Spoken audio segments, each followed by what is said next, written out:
लड़के ने चोरी करने के लिए परम अदृश्यता तकनीक सीखी। वीडियो ब्लॉगर का डायमंड प्ले बटन। कारण यह है कि उसके सभी प्ले बटन चोरी हो गए। हालांकि उन्हें पाने का सबसे प्रभावी तरीका उन्हें चुराना है। ऐसा करने के लिए युवक एक एक करके विभिन्न हीरे के प्ले बटन चुराएगा। ये वीडियो ब्लॉगर के अनुयायियों की संख्या का प्रतिनिधित्व करते हैं। क्या वह वास्तव में मिस्टर बीस्ट के रूबी प्ले बटन को चुरा सकता है? वह 1 लाख अनुयायियों वाले ब्लॉगर से चोरी करके शुरू करता है। यह व्यक्ति कोई और नहीं बल्कि उसका अच्छा दोस्त ब्लैकी है। हालांकि उसके अनुयायी अधिक नहीं है। उसके पास अभी भी 1 लाख ग्राहक है। हालांकि जब वे पहुंचते हैं तो वे दरवाजा बंद पाते हैं, इसलिए वे दोनों सोफे में छिप जाते हैं। जब ब्लैकी को नया सोफा मिलता है तो वह बिना किसी हिचकिचाहट के अंदर चला जाता है। उस पर बैठने और उसके आराम को महसूस करने का इरादा रखता है। अप्रत्याशित रूप से अंदर छिपे दोनों लोग बहुत दर्द में थे। जब तक लाओ हेई की पूर्व प्रेमिका नहीं आ गई तब तक उन्हें आखिरकार बचाया नहीं जा सका। लेकिन फिर अप्रत्याशित रूप से वे दोनों सोफे पर बैठ गए। फिर वे सीधे घर के अंदर चले। यह पता चलने पर कि ब्लॉगर अभी भी घर पर है, उन्होंने खुद को सील के रूप में छिपाने की योजना बनाई। वे दोनों पहले से ही इस चाल से परिचित थे। ब्लॉगर उनकी उपस्थिति से पूरी तरह से बेखबर था। तभी सुमो अचानक आ गई। दोनों ने इस अवसर का लाभ उठाया और आसानी से एंजेलो का सुनहरा प्ले बटन चुरा लिया। फिर उन्होंने लाखों अनुयायियों वाले एक ब्लॉगर के घर में घुसने की योजना बनाई। यह व्यक्ति कोई और नहीं बल्कि उसकी प्रेमिका केट। हैरानी की बात है कि केट ने दरवाजा बंद नहीं किया था। कमरे में प्रवेश करने के बाद दोनों ने जल्दी से केट को अंदर देख लिया, इससे पीले बालों वाला। हालांकि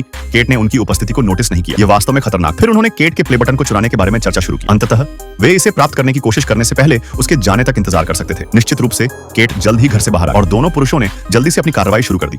लेकिन केट ने दरवाजा बंद कर दिया था और वे अंदर जाने में असमर्थ थे। फिर दोनों पुरुषों ने उसका यार्ड तक पीछा किया और जब केट उसे गले लगा रही थी, पीले बालों वाले आदमी ने उसकी चाबियां चुरा ली। इससे भी अधिक आश्चर्यजनक ये चाबियां घर के लिए नहीं थी, लेकिन कार बहुत अच्छी थी और उनके पास घर लौटने के अलावा कोई विकल्प नहीं था। जैसे ही दोनों चुनौती छोड़ने वाले थे, हुआंग माओ एक शानदार विचार के साथ आया। चूंकि केट को मैकडॉनल्ड्स बहुत पसंद था, उसने उसके लिए कुछ मैकडॉनल्ड्स टेक अवे ऑर्डर करने की योजना बनाई और उसका प्ले बटन चुराने का अवसर लिया। हैरानी की बात है, केट इसे लेने के लिए नीचे नहीं गई। इसके बजाय वह मैकडॉनल्ड्स को एक बांस की टोकरी में ऊपर ले आई। इसने एक बार फिर उनके मौके को बर्बाद कर दिया। तभी दोनों ने इस अवसर का लाभ उठाकर केट के कमरे में सफलतापूर्वक प्रवेश किया और प्रतिष्ठित हीरे का प्ले बटन छीन लिया। यह वास्तव में आसान नहीं था। इसके बाद वे 100 मिलियन अनुयायियों वाले एक ब्लॉगर के घर की ओर बढ़े। उसका रूबी प्ले बटन चुराने का इरादा रखते हुए दोनों जल्दी से मिस्टर बीस्ट के घर पहुंचे। लेकिन हर जगह गश्त कर रहे कई गार्डों के साथ ऐसा लग रहा था कि उनकी चुनौती मुश्किल होगी। हताशा के एक क्षण में दोनों सीधे पूल में इस प्रकार गार्ड की तलाशी से बच निकले। मिस्टर बीस्ट की टी शर्ट में बदलने के बाद, हालांकि अपनी चतुराई से वे मिस्टर बीस्ट के घर में फिर से घुसने में कामयाब रहे। हैरानी की बात है, वहां बड़ी मात्रा में नकदी थी, लेकिन यह वह नहीं था जिसकी उन्हें जरूरत थी। काफी देर तक खोजने के बाद भी उन्हें प्ले बटन नहीं मिला। हालांकि वहां पहुंचे सुरक्षा गार्डों ने दोनों को पकड़ लिया। एक लड़ाई के बाद दोनों व्यक्तियों ने सफलतापूर्वक गार्ड को गिरा दिया। जमीन पर इन लेजर बाधाओं को